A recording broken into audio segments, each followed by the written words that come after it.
Hi everyone. For those of you who don't know me, my name is Jamie Parks. I've been a nurse for about 4 years. Today I want to discuss the strategy of building a rapport with patients with depression in order to treat them effectively based on their individual needs. According to the World Health Organization, in March of 2023, approximately 280 million people in the world have been diagnosed with depression.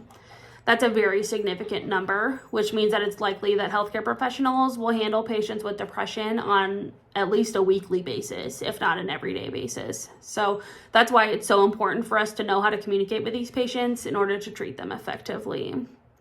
Also, according to the World Health Organization of 2023, one of the biggest barriers to effective mental health care for patients with depression includes the lack of training that healthcare professionals have to communicate effectively with them. So that's the whole purpose of this training, is to really get to know how to communicate better and more effectively and build relationships with patients so that way we can treat them. This also will allow them to have individualized care plans so that way they are prepared when they go home. According to one study written by Alyssa Schaefer with the American Psychological Association, one study in 2019 found that it estimated that 70% of patients lie about their personal life, whether that be their depression symptoms or risk of suicide, because they're scared about what happens if they tell the truth. So that's why this training is so important, because we need to let the patients know that they can trust us and we have their best interest in mind. According to the family medicine interest groups in 2023, these are their strategies to use to effectively communicate with patients and build that rapport with them.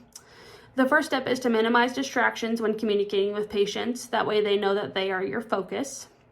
The next step is to ask open-ended questions to encourage them to expand upon their ideas and their thoughts and feelings. The next step is to engage in active listening. So that is paying attention to the patient's verbal and nonverbal cues as well as our own.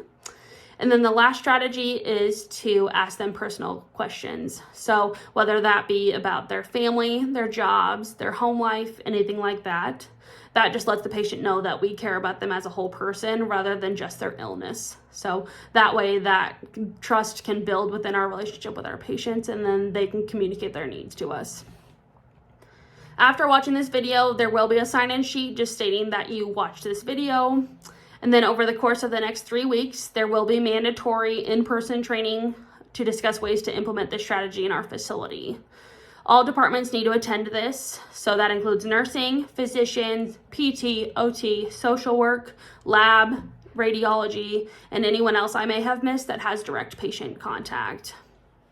So we will all be mixed in at these trainings. That way we can see different perspectives from the hospital to see how we can implement these strategies effectively. These trainings will be offered at various times. That way day shift and night shift can all attend these trainings. And then simulation and mock scenarios will be included in these trainings, as well as pre and post evaluations. Supervisors will also attend these trainings. That way they can know how to best serve you in order to implement these strategies individually as well. We will implement these strategies on June 1st.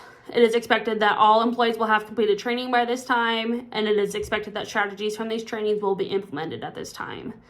According to Ackley et al. In 2017, it is important to learn through frequent repetition and follow-up sessions.